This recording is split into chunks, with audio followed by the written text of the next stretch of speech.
I think like the privacy safety side of me says if there's just one, like if you only have the bandwidth to do one thing in your life, start using two-factor authentication on everything that you do that you can. There'll be lots of arguments of should it be SMS, should it be a hardware token, should it be an authenticator app? Whatever you're comfortable with doing, if it's not enabled, turn it on. It will, at some point or another, save you financially. It will prevent someone from getting into a bank account. It'll prevent someone from taking over your WordPress account. Prevent someone from getting into your domain registrar. It will save you, it will save you a ton of work. Hello and welcome to Marketing Speak. I'm your host, Stephan Spencer. It is my pleasure to have Chris Parker back on the podcast. Chris was on in episode 231 about 4 years ago, and a lot has changed since then. So this is a case study episode. So we're going to peel the curtain away and show some of the secret stuff that happens in order to get the massive amount of traffic that you're about to hear about. So it's pretty mind-blowing what Chris has achieved. And yes, I've been a part of his journey. I still am. And we'll talk about that. So Chris is the founder of whatismyipaddress.com, which he started in January of 2000 as a hobby. And now he's at 12 million visits a month, which is astounding. My company provides their SEO services and YouTube services. We'll talk about that. We'll talk about some of the other strategies that he employs as well. Whatismyipaddress.com provides not just IP address information to visitors, but also online privacy and safety tools, content about networking, privacy, cybersecurity, VPNs, and a lot more. About 4 years ago, Chris started the Easy Prey podcast, where he interviews experts about privacy, safety, scams, fraud prevention, all sorts of things related to cybersecurity. Chris, it's so great to have you back on the show. Thank you for having me back, Stephan. So, and I really appreciate you doing this as a case study so that we can talk about some of the amazing strategies and results.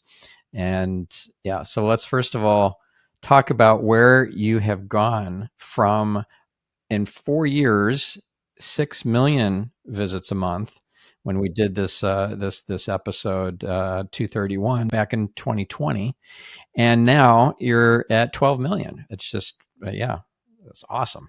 Never thought we'd hit 12 million visits a month. It's incredible. Yeah. So what do you attribute that to?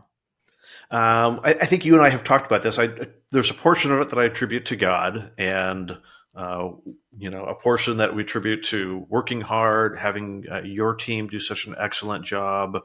And I think all of it is kind of that white hat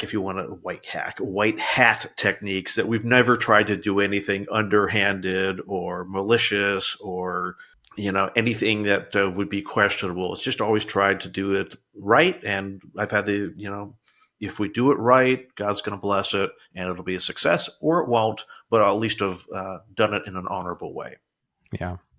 And a little secret here that maybe our listener knows or viewer knows, but maybe not. And that is absolutely everything is a blessing, and it is ordained and orchestrated by God.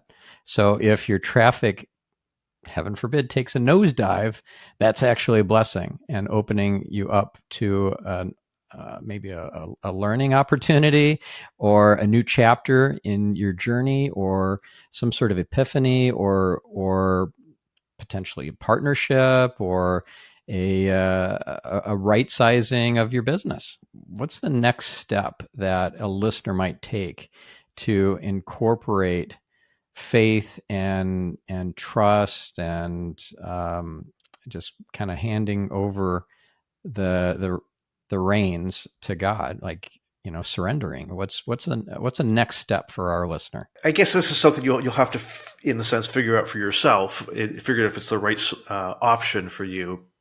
My wife and I did is we're actively involved in our church, and we've given to quite a variety of charities over the years. And every year we kind of evaluate what's our goal for the next year. What are we going to give? What kind of personal growth do we want to have? What do we want to do with the business? And we came up with a goal of being able to give $100,000 in 1 year to charity. And the challenge of that was the business was not at a point where, without the business growing, that it just wouldn't be a real feasible thing. We'd have to dig significantly into our savings to do that. And so we said, okay, regardless of what happens, we're going to do this. And part of it was to change a way that we thought about prayer. Previously, we've been, praying for the business to do well, and it felt a little bit icky in a sense of, gosh, I'm praying that I can do well financially.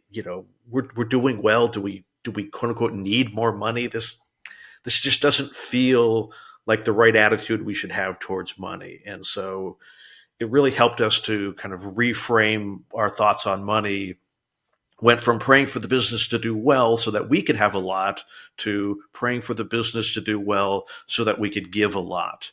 And lo and behold, that year, the amount that I was able to take home from the business at the end of it was enough for us to be able to give that $100,000 without tapping into our person, without having to tap into our savings. So to me, it was just absolutely an answer to prayer, proof of God saying, look, if you trust, you have a goal, you commit to it regardless, I'll help you make it happen.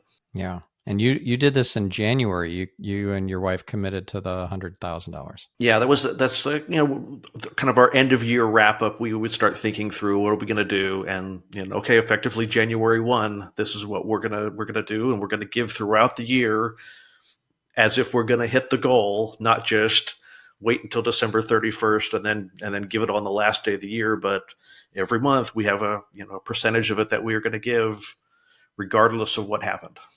That's amazing. I'm just really in awe of your faith and level of commitment and your generosity. That is impressive, and I just want to really honor you for that. That's super cool. Thank you. Yeah. Thank you. I appreciate that. She believed in you as well as God. Super cool. And this is one of those things that you can kind of test God on in the Bible. Like he invites us to, if we want, test him on this tithing 10% concept. And if we stretch, he'll make it happen for us. So I don't remember the exact biblical quote or whatever. Do you remember any of the details? I don't. I won't be able to quote it correctly, but I believe for the listeners, it's Malachi 6. But basically, it's one if not the only place in the Bible where God says, "Test me in this." Yeah, we'll include the exact Bible quote in the show notes for this episode. But how cool is that? Like, who would think that on a marketing show we'd talk about testing God and it actually working? Amazing. Maybe more marketing podcasts should talk about it. I think so. All right. So let's talk about some of the strategies, because you've been relying on only organic channels, right? You have not been spending any money on paid ads, with the exception of a very small amount with YouTube. And let's talk a bit about the organic and the little bit of paid that you've done. But other than that little bit of paid, which is a tiny fraction of your marketing spend, right? Budget spend, yeah. This is it. Like you're not doing any Google AdWords other than that little bit of YouTube. You're not doing any Facebook ads, Instagram ads, TikTok ads, none of that, right? And you haven't been. At least not in the last 4 years. For transparency purposes, yes, I did Google ads, probably more than 10 years ago. Did some Facebook ads more than 5 or 6 years ago, probably, but definitely in the last 4 years. I don't get ROI on marketing. I don't get ROI on ads. Yeah. Marketing is a little different. Definitely getting some ROI on your marketing, just not the ad side. Yes, absolutely. So what are some of the most lucrative and valuable channels for you on the organic side? It's kind of funny. We had talked about it recently. We have benefited from Netflix doing a documentary on the Ashley Madison scandal. And it wasn't something, I think we had one article written about it, about the data breach, quite a few years ago when the data breach happened. And because we had tweaked that article over the years and didn't get rid of it when it got old, uh, lo and behold, there becomes a news story about it, and we got tons of organic traffic off of that. It's one thing. That's kind of those one very niche small vertical. Yeah. So the way that we leveraged that, I say we because we helped you with writing some content on that particular topic. So what would somebody who's listening take away from this? Like how do you ride on the coattails of something that's trending, such as a Netflix documentary or some trending hashtag or whatever, like some trending topic? You have maybe some relevancy to that topic. What do you do about it? I think you can update if you have an existing article on that topic, you can modify it to add some relevance to that news story, or you can write an article about it at the time. Make sure that it's linked well on your website, that it's a well written article, and that it actually brings value to the people that are reading it, that it's not just, oh, okay, here's an article about Ashley Madison that's 20 years old or 10 years old, but it provides relevant insights to them currently so they can find more about the data. Well, in my case, about the Ashley Madison, they can find out more about the data breach. What can they do about it? They can actually take some actions based off of reading that article. Right. And so by incorporating a bunch of new information about the documentary and answering questions that the viewer of the documentary might have to an existing article, and perhaps even writing a new article or multiple new articles about the documentary specifically, you can start ranking for some of the documentary related keywords. Yeah, and that was one of the interesting things is we did write some additional content around that documentary, but none of them ranked as well as the original as the original article that we had written. So we went back and reincorporated a bunch of those new content from those new articles in that one article that was ranking well. And where does the podcast fit into this equation? Because I worked on you for a while to get you to start podcasting, and you've been gung ho ever since. I'm really happy to see that, and actually quite grateful because I thought that you had a lot of wisdom and light to share with the world through a podcast. And not everybody takes that kind of advice because it does mean putting yourself out there and committing on a consistent ongoing basis. It's not just like, oh, I'm going to try this out for 6 months and see if I like it. Like once you have an audience, they expect you to be around forever, podcasting every single week. Yeah, I think that was probably some of the hardest to swallow advice or hardest to follow through advice that I got from you. It was difficult enough to go out and start being interviewed because that I could turn on or off whenever I wanted to. Actually, starting the podcast required that commitment. And the commitment I made at the beginning was, okay, I'm going to do this for at least a year. I'm going to do 52 episodes. I'm not going to do the obligatory 8 episodes and then fade away. But okay, I'm going to do 52 and see where it goes from there. And it's really been a great experience. I've gotten a lot of positive feedback from people, and just this attitude, I think, of going in and saying, how can I make the world a better place? How can I help one person a year not fall victim to a scam? Then it's worth the effort, and it definitely is a challenge to maintain. 4 years, I think we're at. I think I just recorded episode about 230 this past week, 240, something like that. It takes a lot of persistence. I think it's helped in that I've been able to outsource a lot of the work behind the podcast. Right. Yes. So, for example, you have a transcriptionist. You're not just relying on AI. So it's a higher quality transcript, and you turn that into something that's much more readable than a big wall of text. So let's talk a bit about that. So what's your process there? So I'll talk about the big process. Uh, you and I, along with I have I technically I have one employee, Deb. She does an amazing job. So you and I talk together, and Deb and I talk together, come up with ideas for episodes. And she goes out either based on some of the suggestions that we have, or she goes out and just starts looking for people, looking who's been on other podcasts, who has a successful YouTube channel, who's got a big social media following, have they done TED Talks, all sorts of ways. And I'll take a little segue in that in the last 2 years that we've really tried to make sure that uh, you and I are old white men, is to make sure that the people that I'm interviewing, I'm trying to make sure that I have a really diverse group of people on, that we have men and women and different ethnicities, and intentionally trying to make sure that I'm bringing a wide range of people, a wide range of viewpoints, and not just viewpoints that would be familiar to me or from my perspective. And I think that's been really good to do that. Um, I know that personally, if I were the one who had to do all the outreach to the guests, it would be an absolute flop because I don't deal with rejection well.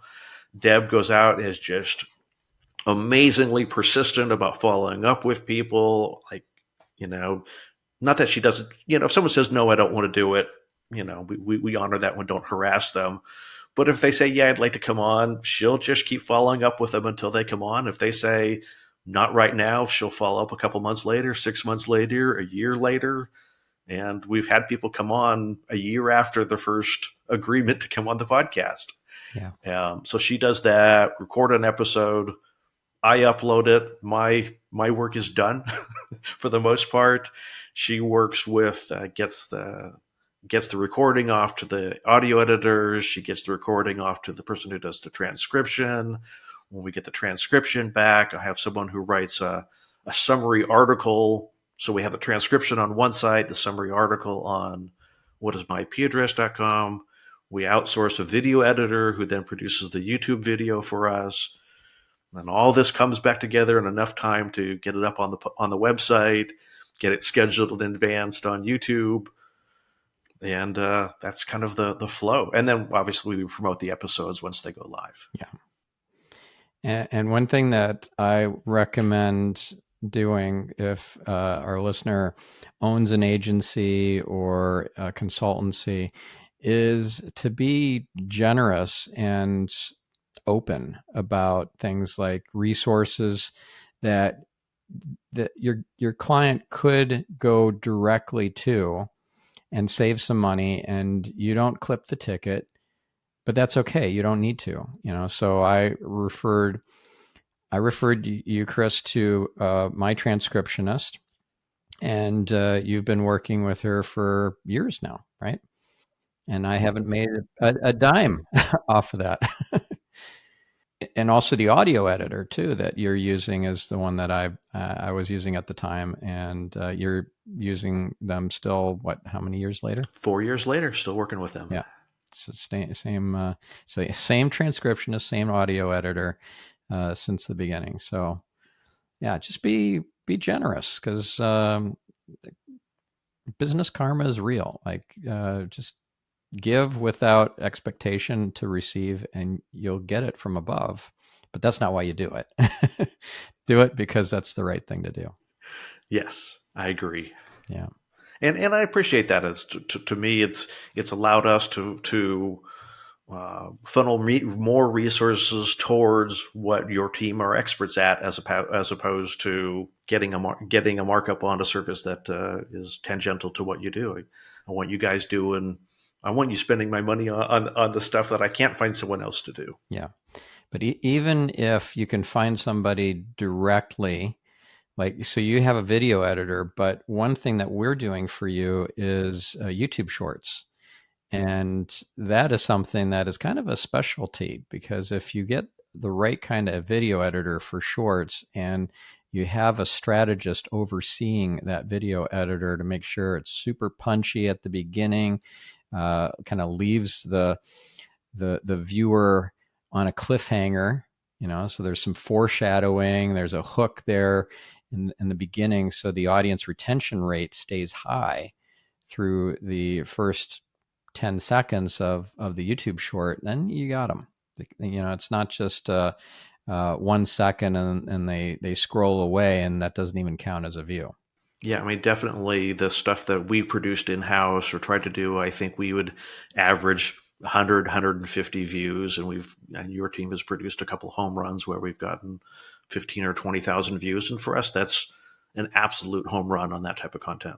Yeah. And you were paying for some YouTube advertising. Tell us about that. Like, what were you doing, and what was the impetus for that, and what were the results? So part of the goal was I've always kind of gone back and forth on whether or not the podcast should generate any revenue whatsoever. When I started the podcast, I knew that just from reading about podcasts and the time it takes a podcast to get traction and whatnot, that really, if I were looking at making sure I got an ROI in 3 months or 6 months, the likelihood of that happening was really slim to none. And so why even have that as part of my mindset? So if I just from the beginning decide there's no revenue from this thing, I'm going to make sure that my motives are right, that I'm doing it for the right reasons, that I'm not trying to make this purely as a way to make money. After a few years, we decided, I wonder if we could start recovering some of, at least start recovering some of our costs. And not a profit center, but maybe we can start recovering some costs. And I know that through YouTube, to get monetization enabled on their platform, you have to have 100,000 subscribers. And so we ran promotions of the videos for 1 week at a time with the methodology to increase the number of subscribers to the channel so that we could hit that threshold of, at the time it was 100,000. I think it's still probably about 100,000. And that also got us up helped us by having more subscribers, got us up to the requisite watch hours as well. Right. And so did you get any other value than get your subscriber counts up? Did you get more engagement on the videos that you boosted than other videos that you didn't boost? Yeah, absolutely would get more traction on the videos that were boosted. And I was kind of, in the back of my mind, I was really wondering, Google's about making themselves money along the process as well. Would these subscribers really continue to watch the videos after they subscribe from a promotion? And the reality is, it has absolutely helped with kind of the organic side of things on YouTube. I don't know that we haven't hit the home run, million watch hour or a million views of an episode or anything like that yet. But definitely we've had a couple of the interviews that I thought would do particularly poorly. I just recently recorded and published an episode with Frank Frigalucci, former FBI agent, on sex trafficking and murder and serial killers. Not the sort of content that Google likes to promote. But in spite of all that, it's actually recently been some of the better performing organic traffic on organic episodes. So it definitely is working in allowing that content to get further distributed. Yeah. And what's your motivation to put out content that is perhaps a little disturbing or shocking or worrying for some people, maybe fear-inducing for some people? What are you trying to accomplish? What's kind of your mission statement? My mission is to help people be safe and create awareness. It's not I'm not doing episodes purely for the purpose of shock. Yeah. But these are real. Unfortunately, bad things do happen to good people, and if we're not cognizant of what some of the risks are about some of our behavior, we're leaving ourselves, pardon the pun, easy prey. So one of the big things that actually before we jump into other strategies, I just want to close out this idea of podcasting as a marketing strategy. So, would you say that it's given you a platform to get on other podcasts more so than if you were just a business owner and a subject matter expert, and maybe even TV appearances because of this podcasting you're doing? Yeah, definitely. I've had people invite me on their podcast directly as a result, or at least they claim. So I'll take them at their word, directly because they saw me on another podcast. It's also helped me just connect with people the guests, and build relationships that I don't think I otherwise would have been able to build. If I had just emailed Frank and said, "Hey, you want to be my friend?" I don't think I would have gotten a response from him. But it's been Can I interesting to see take you some to of the coffee and relationships. pick your Not with brain? Frank, but Does that work? yeah, no, I've never asked anyone that. Oh, good. but I think it really has helped build my network in this space, to be able to connect with people. And there's definitely some people that have been, "Oh, I saw that you had so and so on, and so if I don't know who you are, but I trust so and so's vetting process, so I'll do it because they've done it." So I think it's definitely helped. Yeah. Who have been some of the most notable guests that you've had on? Chris Voss is pretty notable. If you're in the cybersecurity space, Troy Hunt from Have I Been Pwned has been on twice. Gosh, I'm so horrible. As you know, I struggle with names. Scott Stratton from Unmarketing was one of those people who, when we reached out to him, he said, "I don't do podcasts, but I know your website, so I want to have a conversation with you." Yeah, that's awesome. And so, like, that was a really neat one as well. Yeah. And I think I connected you with Scott, right? Because I had him on my podcast first. Yeah, maybe he does a few of them then. Yeah. Yeah, he's a cool guy. I actually met him in person at I think it was a PubCon or I think it was PubCon actually that he keynoted at. So I approached him afterwards and asked him to be on my show. That was like 2018 or something. He's an absolutely great guy. Yeah. Yeah, he's awesome. And Chris Voss, I know through the Metal Mastermind that I'm in. And did I intro you to Chris? I think You introduced me to Chris, and I think you also introduced me to Dr. Ramani as well. Oh yeah, Dr. Ramani You've had some very good recommendations. Yeah, she is phenomenal. She just came out with a new book. It's Not You is the name of it. And yeah, she's the world expert on narcissism. Cool. And that still is one of the, even though at the time I'm just publishing audio on YouTube of that episode, it's still one of the fan favorite episodes. Yep. How about John McAfee? We had John McAfee on before he passed away. He was definitely a very unique individual, very unique interview. That was also a lot of, I forget that I interviewed John. Yeah. Another person I knew through the Metal Mastermind. Yeah. And that was a really interesting one because, I was, this guy's world renowned. He's world famous. He's not going to say yes to showing up on a podcast. And we emailed him, and I think he was booked like 15 minutes later. He was one of those folks who actually was very pro podcasting. He would say yes in pretty much every circumstance. So I persuaded him and passed him on to you, and he was ready to go. Yeah, that was a blast of an interview. Yeah. Now there's this concept you and I have spoken about that I shared with you of a Dream 100 list. Do you want to talk about that? For whatever reason, it is something I have fought back against tooth and nail, and I don't know why. We're going to get into psychology here on this episode as well, apparently. It's something I have worked on. Definitely not up to 100 people now. And have we gotten it? We have not gotten anyone from that list on the podcast yet, but there's still hope. So how many people do you have on your Dream 100 list? I think I'm up to a measly 30 on that list at this point. Okay, but that's pretty good. A Dream 30 is better than a 0. Yes, better than the Dream 2. Yeah.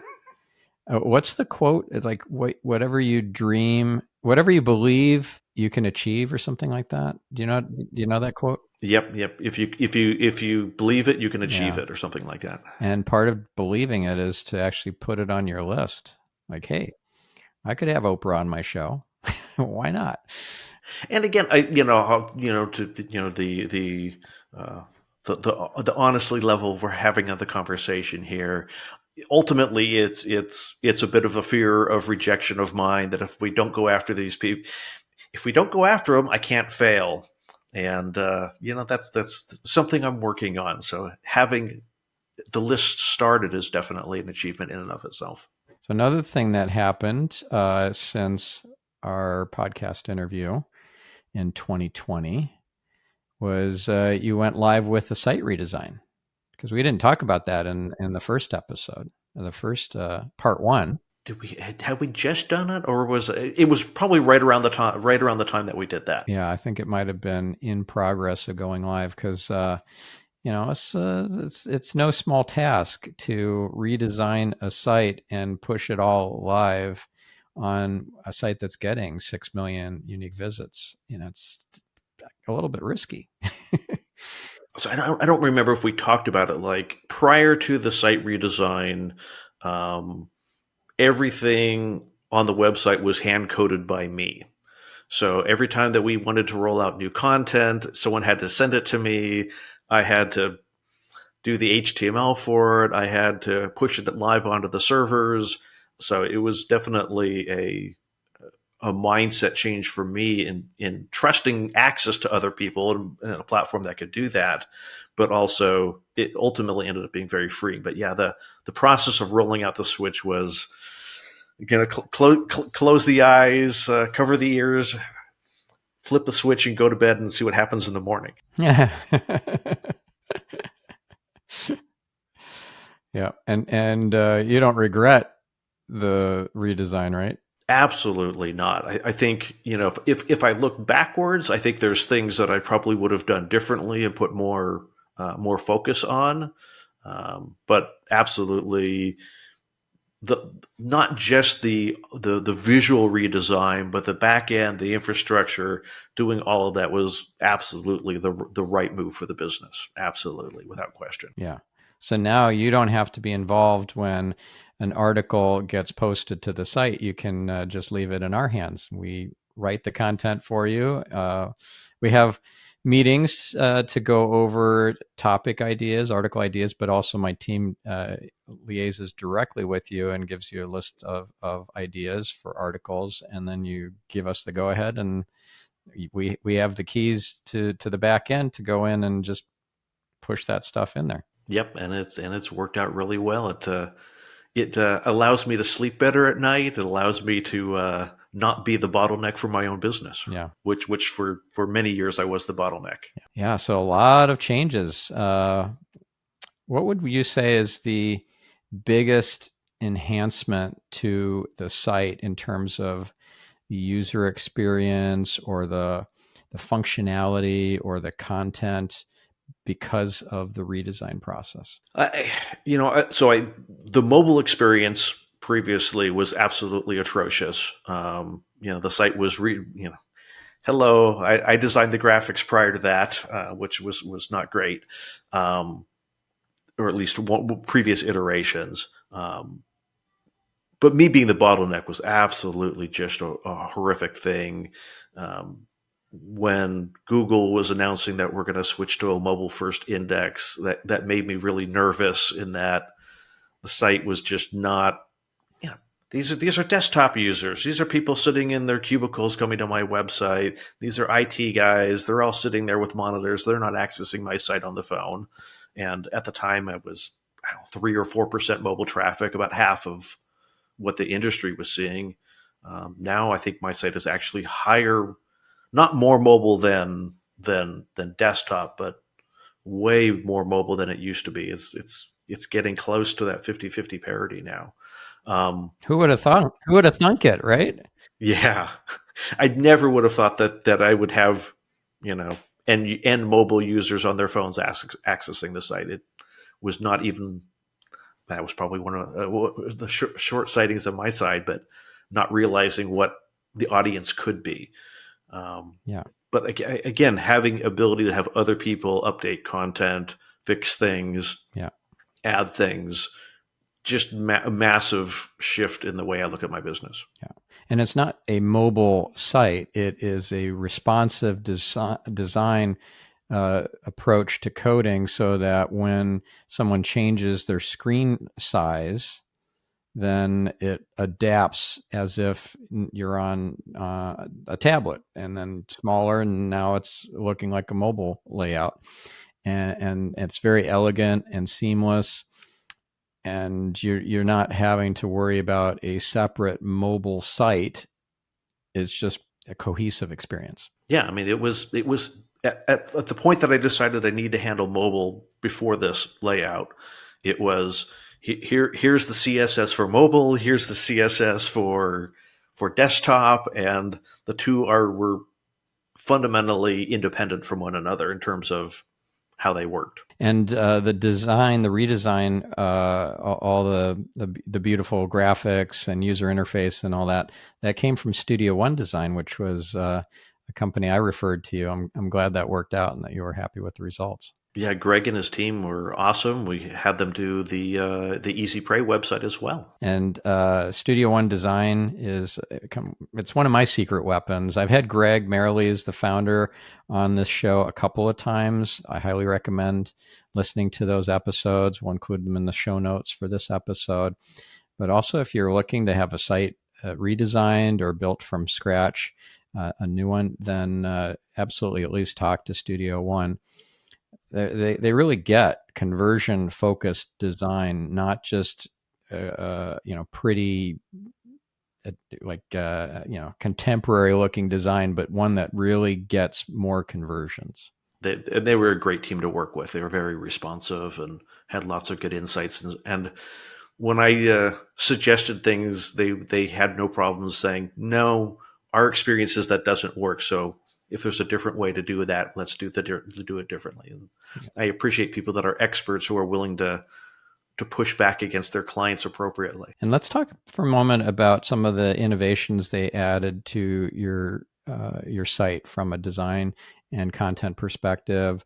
One of my favorites is your About page. It has this beautiful timeline that allows people to follow your hero's journey of starting essentially at your kitchen table in January of 2000, and then all these different milestones were hit. May of 2008, you got your first million monthly visitors. Yeah, it's what a cool hero's journey. Is that something that you had thought about, having a timeline prior to going through that redesign with Studio One? I had, prior to working with you in Studio One, I had for the most part tried to stay behind the curtain. I don't know that my name was anywhere on the site whatsoever. There was no who we are, because I was just trying to remain, if nobody knows who I am, all the better. Were you hiding? I was hiding, absolutely. I have no qualms about saying that. Yeah. And what changed for you? I think I started. Part of that was to see that like Chris Parker can have some impact. That it's not just the website brand, but that the history behind it, my experiences, lead to a more personal experience with the users. But it also gives me opportunity to do things like the podcast that I wouldn't have been able to do otherwise. Because I would guess that a number of your listeners are not really familiar with what is my IP address. They might be searching for something like information on catfishing or spearfishing or scams or VPNs and things, and they just completely bypassed your what is my IP address website, just did a search on Apple Podcasts or something and found you. Definitely all the podcast growth has been organic. And your media page, I think, is also something special too. So let's talk about the strategy behind that. So the media page, we kind of broke it down into a variety of different where me or the website has been seen. Luckily, because the website has been around for 24 years, we've been mentioned in a lot of uh, not just Bob's Tech website. In the forum comments, someone mentioned the website, but we've had references on CNN, Daily Mail, a bunch of well-known publications, and so it's really nice to be able to throw in those well-known publications, their logos. Here's an actual link to the article, not just saying, "Hey, we were there," Right. but we actually are there.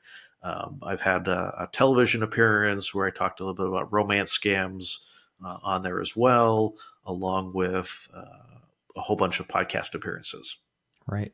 And so I think it provides this nice, colorful support of all my history and what the site has done over the years. Yeah. It's great social proof for a visitor that you're legit, a real legit resource, but it's also great social proof for a TV producer, for a journalist, for a blogger, for another podcaster who's potentially interested in bringing you on as a subject matter expert, but they want to see that you come vetted, pre-selected. You've been on TV before, that you've been on a number of podcasts before, and it's right there for them to quickly verify. Yeah, and definitely prior to the media page existing, I don't know that if I ever was ever contacted by anyone saying, "Hey, we'd like a few thoughts on this topic. Can you give us some thoughts on about for an article?" So that definitely is something that happens not on a regular basis now, but definitely happens periodically. That's actually how you got your TV appearance. You didn't pitch, you got pitched. And it wasn't one of those paid advertorial things. It was a legit TV producer of a news program who wanted you on the TV news program to talk about romance scams. Yeah, it was a nationally syndicated piece on romance scams, and it was. If you don't mind me sharing the story, Yeah, please. I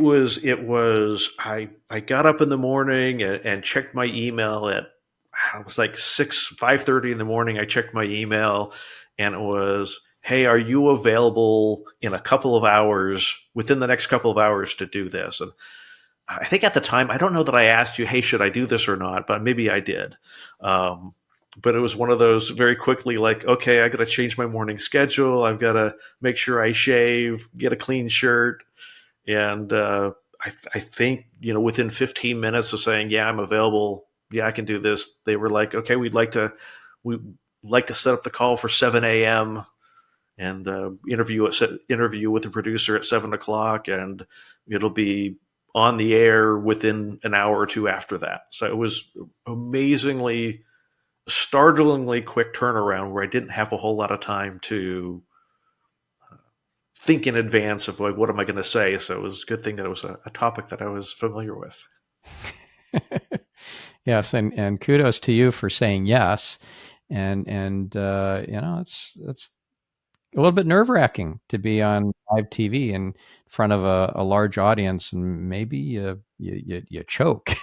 Maybe you don't say the right things, or you bumble your words, and then you end up looking silly. And you took that leap of faith, you took that chance, and you did fantastic. Yeah, there was definitely the fear of if what if I make a fool of myself? But I said yes And you anyway. didn't. Yeah, yeah, super cool. So, also, you're working on, speaking of a thought leadership kind of expert positioning, you're also working on a book. Do you want to talk about that? So something we've been you and I have been talking about and working on for a while, putting together a book on data rights and data privacy and all the things that that we do that scare us, but we want to have some privacy in our life, but we don't want to be a hermit. So there's a balance that you have to navigate. It's like if you knowingly give up some of your privacy in order to get some discount or whatever, at least you're making a conscious choice to do that. A lot of people do these things in an unconscious way. They don't read the fine print. They hit the I agree button. They install some free tool and it installs a bunch of other quote unquote free tools along with it, or they go to a coffee shop and then they agree to use the free public Wi-Fi that has some fish hooks in them. Like, what are some of the things that you most want people to be street smart about? I think it's always trying to think in your mind, what are they going to do with this information? And not only what are they going to do it, if someone else gains access to it inappropriately, what can they do with it? So, my favorite banh mi restaurant before they went out of business, there was a clipboard next to the cash register where for your name, your email address, your phone number, and your date of birth. That way they could send you a coupon for 10% off on your birthday or something like that. And in the back of my mind, I was always wondering, like, okay, yeah, people can get that information relatively easily, but this clipboard's just kind of sitting out here in the public. Someone could pretend to be from the banh mi shop and try to get me in a scam or something. It's always in my mind. It's like, okay, what is the information that they're collecting? What are they going to do with it? What if they don't handle it right? And what's my benefit? Yeah, 60 what's the cents off a trade-off? sandwich. I don't think is worth it. Yeah. And before we started working together, you weren't thinking of publishing a book, being an author, being on Amazon as an actual author. Like, I appreciate that you took my advice on board. Do you want to share kind of what that process was like for you? Yeah, that's one of the things I appreciate about a relationship is that you have challenged, you have not been afraid to try to push me out of my comfort zone. And I think a lot of the growth that I've had and a lot of the reason for the business growing the way it has is that you have respectfully nudged and maybe sometimes pushed a little bit more than I would have liked, but not inappropriately, to get me out of my comfort zone, to do things and to think about, hey, you can have bigger impact. Maybe you're not going to become a millionaire because of the book, but you're going to have positive impact in people's lives because of it. And that in and of itself has value to it. And, I'm fortunate enough where the website is doing well that, the cost of producing, there's some cost involved in producing a book. But if I don't make my money back, that's fine. But again, kind of like the podcast, if it helps someone make better decisions, to make more informed decisions about what they're doing with their information, where they're sharing stuff, what they're sharing, who they're sharing it with, it just, they will have a better life as a result of that, and they'll have more control over what happens with their life. Yeah, I'm so bullish about this book. I know in my bones that this is going to have a really big impact, a ripple effect. It's going to be amazing. I like that. And the goal is not to make people a hermit. Like, it's not designed to scare people out of living their lives. I mean, one of the things that when I was talking with John McAfee is he was because he was on the run from the U.S. government. He was very careful about what he disclosed and to who.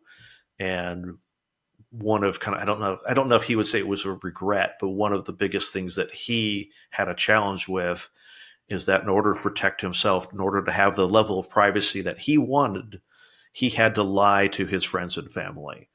And he had to lie to he would lie about where he was because he knew people would be listening or people would be asking, and he was afraid that someone would inadvertently share something that might get him caught. And I don't think we want to live to that extreme. His situation was different, but the goal is to find that balance that works for each individual person. Tragic what happened to him, but yeah, he knew he was taking a risk by being out there in the world, being on podcasts and sharing his message. And now he's no longer with us, not in physical form at least. So let's talk for a moment about ad platforms. So you were using Google AdSense, and then you switched. There are different platforms out there like Mediavine and Raptive and so forth. So you made a transition to another platform. Let's talk about that for a second. Yeah, so I think when I originally started running ads on the site, I had the obligatory go to my PC ad that paid like 1 cent per lead, and then the Google AdWords Google AdSense came about, and that was a game changer for me. It allowed me to start earning revenue off the site. The display ad space has gone through a lot of changes over the years. At kind of the high point of my work in that space uh, was when this concept called header bidding came around, where when the page load, this request would go off to depending on how many people you were working with, a dozen different advertisers, and they would kind of all bid against each other and bid against AdSense to display that impression. And that was all done through Google Ad Manager. Really, really complicated setup. Um, you have to work with a particular header bidding company, and then plugins for all these different partners, and the way it works. And it really became this. There was a lot of creep. Not scope creep, but work creep, in that every time I still get them. A new potential ad network would come out and say, "Hey, we want to advertise on your site." Okay, so how do I vet them? How do I figure out if they're going to be worthwhile? Do they pay their bills? How do I integrate with them? Every rep from every ad network wants to talk with you for at least set up a 30-minute appointment with you once a month to see how things are going, to see if they can increase their placement and get higher up in the ad stack. And at some point, it turned out that I was spending probably 20 hours a week doing ad platform management, and it was not a pleasurable 20 hours a week. It was 20 hours a week, and maybe I would get a 1% increase in ad revenue for all that work, or a 0.5%. The relationship management, the overhead on it was got to be a point where it was brutal. And I probably lost some good opportunities just because I was trying to figure out who was worth working with, who wasn't worth working with, based on my own experiences. And so you and I had talked about a couple of different platforms that I went and ultimately ended up going with a company called Freestar, where Yep. they manage all those relationships, and then and just write me a check at the end of the month. And yeah, Right. do they take a little piece of the pie? Absolutely. But it's saving me, I don't know, 80 hours a month of work, of stuff that I was in over my head, that I didn't want to do, that was frustrating, it was annoying. And they took that off my plate and helped me make more money. That has been a very pleasurable experience. Yeah. And I actually introduced you to Lindsay Fulton at Freestar.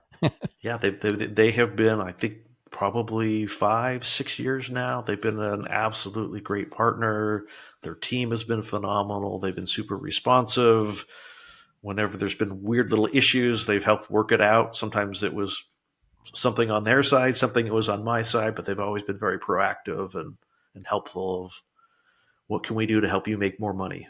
We've been working together for a while now, since January of 2017. And 2017, so it's almost been 10 years. We're getting close. not 27. It's not 10 years yet. We're still in 2014, 2024, 2014. We're still in 2024. But this idea of spending all these years with the same vendor partner is pretty unusual, I would say. And so I'm so grateful to be partners with you. I'm not a vendor, I'm a partner. I see myself as a partner in your success. And I think it's more common for an SEO agency, which we are, to be in a long-term relationship like that. But I'd say it's pretty unusual for a coach to be coaching somebody for that length of time. And we actually started in a coaching engagement in January 2017, and then it evolved into SEO services and content creation and YouTube and all this other stuff. So um, what makes you want to keep working with me on a coaching basis? We're still doing coaching together as well as all the agency stuff. 8 years later. Yeah.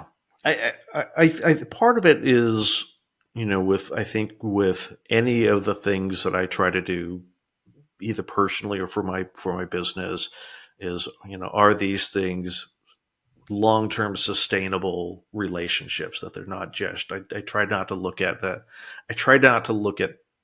people that I work with as vendors. There's definitely platforms that I use that I feel are more interchangeable. But that's probably always been part of my decision making process. In evaluating cost versus the relationship, I would rather pay a little bit more for a service that where I trust the people, where I can work with the team, or make a little bit less money from an ad platform because I know how they work. I've met them. I trust them.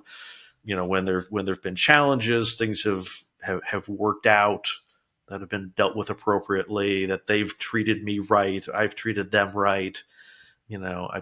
I've always tried to look for, in all the things that I do, these should be long-term relationships, and that's kind of the decisioning that I've made in it.